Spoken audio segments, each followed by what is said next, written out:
ഒന്നര ദശാബ്ദത്തെ കാത്തിരിപ്പിന് ശേഷം കായംകുളം ഗവൺമെന്റ് ITIക്ക് സ്വന്തമായൊരു കെട്ടിടം എന്ന സ്വപ്നം യാഥാർത്ഥ്യമാകുന്നു.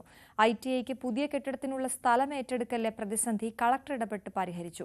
കളക്ടറുടെ വർക്ക് ഡെപ്പോസിറ്റ് അക്കൗണ്ടിൽ നിന്നും 75 ലക്ഷം രൂപ നഗരസഭയ്ക്ക് അനുവദിച്ചതോടെയാണ് പ്രതിസന്ധി നീങ്ങിയത്.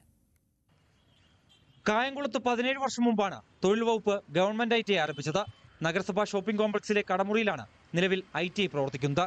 സ്വന്തമായി കെട്ടിടമില്ലാത്തത് ITIയുടെ പ്രവർത്തനത്തെ ബാധിക്കുന്നുണ്ട്. KP റോഡിൽ വെട്ടത്തേത്ത് വയലിൽ 1 ഏക്കർ സ്ഥലമാണ് കെട്ടിടം നിർമ്മിക്കാൻ നഗരസഭ വിലയ്ക്ക് വാങ്ങുന്നത്. സ്ഥലം ഏറ്റെടുക്കാൻ 2014 നഗരസഭ 75 ലക്ഷം മാറ്റിവെച്ചത്. ഇത് സർക്കാർ ഉത്തരവ് പ്രകാരം കളക്ടറുടെ വർക്ക് ഡെപ്പോസിറ്റ് ഫണ്ടിലേക്ക് മാറ്റുകയായിരുന്നു. 2018 തോന്നുന്നു എഗ്രിമെന്റ് വെച്ചിട്ടുള്ളത്. അതിനുശേഷം ഇപ്പം നമ്മുടെ ഈ പൈസ കുറച്ച് പ്രയാസപ്പെട്ടിട്ടാണെങ്കിലും കായംകുളം നഗരസഭയുടെ ട്രഷറി അക്കൗണ്ടിലേക്ക് ഈ പൈസ വന്നിട്ടുണ്ട്. 75 ലക്ഷം രൂപയും പദ്ധതി പണത്തിൽ നിന്നും 34 ലക്ഷം രൂപ പദ്ധതിയിൽ നിന്ന് നമുക്ക് സ്ഥലം ഏറ്റെടുക്കുന്നതിന് വെച്ചിട്ടുണ്ട്.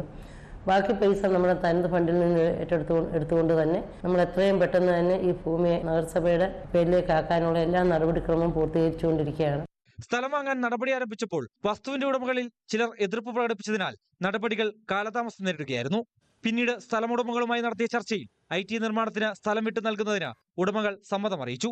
മാത്രമല്ല, ട്രഷറി നിയന്ത്രണങ്ങളുടെ പേരിൽ 25 ലക്ഷത്തിന് മുകളിലുള്ള തുക കൈമാറാൻ സാധിച്ചിരുന്നില്ല. നിലവിൽ മുഴുവൻ തുകയും അനുവദിച്ചതോടെ സ്ഥലം ഏറ്റെടുക്കൽ നടപടി വേഗത്തിലാക്കാനാണ് നഗരസഭയുടെ തീരുമാനം. ന്യൂസ് 18 കായംകുളം.